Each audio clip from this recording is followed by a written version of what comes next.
Bonjour à tous, bienvenue dans cette vidéo qui fait suite à la précédente vidéo sur la méditation et où je me suis amusée à retranscrire les pensées que l'on peut avoir parfois quand on commence à méditer, qu'on n'en a pas l'habitude.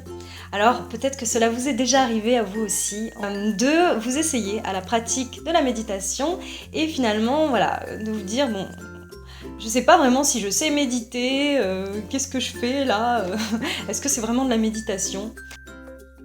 Quand j'étais adolescente, en fait, je m'étais essayée à la pratique de la méditation, parce que je m'intéressais pas mal déjà à la spiritualité, au développement personnel et tout ça.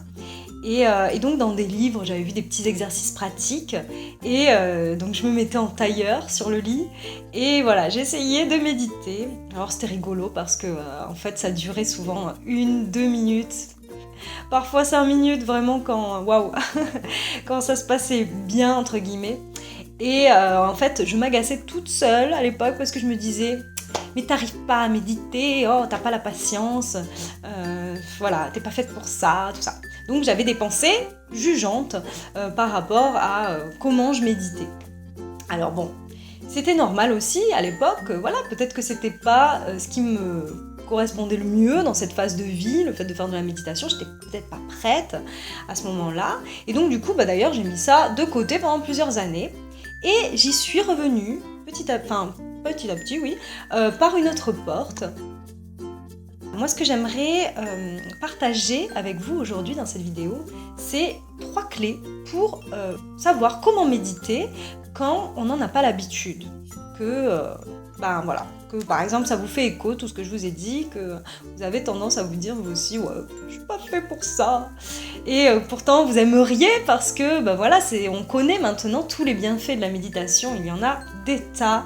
Et c'est vrai que c'est très bon de méditer pour la santé, pour la concentration, il y a énormément de bienfaits.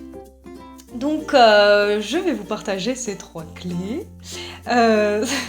La première clé, c'est de voir la méditation, surtout pas comme quelque chose, on va dire un exercice ou une pratique à réussir. En fait, c'est tout le contraire. C'est seulement de se faire finalement observateur de ses pensées, de ne surtout pas chercher à lutter contre ces pensées, de les laisser passer, les laisser aller et d'accepter notre état actuel du moment, quel qu'il soit. Voilà. Et même si vous faites ça 1 minute ou 2 minutes au début quand vous commencez, c'est déjà bien. Vous allez pouvoir petit à petit ensuite, au fil des jours, peut-être augmenter la durée de vos méditations. Alors l'idée là, c'est de se reconnecter finalement avec aussi les sensations de son corps par rapport à notre position. Si on sent notre cuisse qui touche la chaise, se reconnecter avec les sensations de son corps et être à l'écoute de sa respiration. Parce que ça aide bien à se recentrer et à revenir au moment présent. Ensuite, la deuxième clé, si vous n'êtes pas forcément familier avec la pratique de la méditation, mais que vous avez quand même envie d'expérimenter, vous pouvez très bien aussi commencer par des méditations guidées. Vous en trouverez plein sur internet, il y a plein de méditations guidées sur plusieurs thématiques, et ça, en tout cas, personnellement, ça m'a aidé, disons, à me reconnecter avec la pratique. Parce que c'était plus évident au début pour moi d'écouter une voix qui me guide et du coup pour l'imagination aussi et me sentir disons plus facilement connectée avec ma sagesse intérieure et donc ça peut vraiment aider au début quand on débute. Aussi, vous pouvez très bien écouter des musiques qui sont douces, calmes, qui vous plaisent. Par exemple, moi j'ai une petite musique fétiche qui s'appelle La fréquence miraculeuse. À chaque fois, je me fais des méditations sur cette musique qui me transporte, ça m'apporte beaucoup de bien-être. Voilà, donc ça peut aider aussi. Et la troisième clé que je voudrais vous partager, c'est finalement de voir la pratique de la méditation comme quelque chose qu'on peut vivre dans toute action du quotidien. Finalement, c'est pratiquer la pleine conscience dans les gestes que nous faisons au quotidien. Par exemple, vous connaissez la cérémonie du thé au Japon. voyez, ben ça c'est une pratique méditative.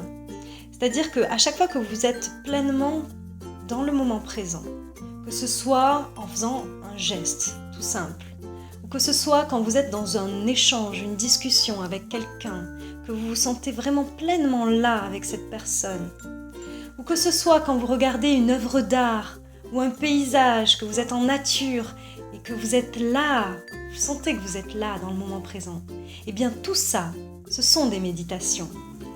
Alors, voyez, si pour l'instant le fait de vous asseoir en tailleur ou de, je sais pas, voilà, vraiment faire un protocole de méditation, ben, ça vous inspire pas des masses, ben, sachez que vous pouvez très bien développer cela dans votre quotidien à travers des gestes simples, comme même faire la vaisselle. Vous voyez, même des fois des choses qu'on peut voir comme peut-être des fastidieuses ou des tâches à accomplir. Eh bien, de le voir comme ça, justement, de se dire ah ben, je vais faire la vaisselle en étant pleinement dans le moment présent, eh ben, du coup ça rend la tâche beaucoup plus agréable. Et voilà.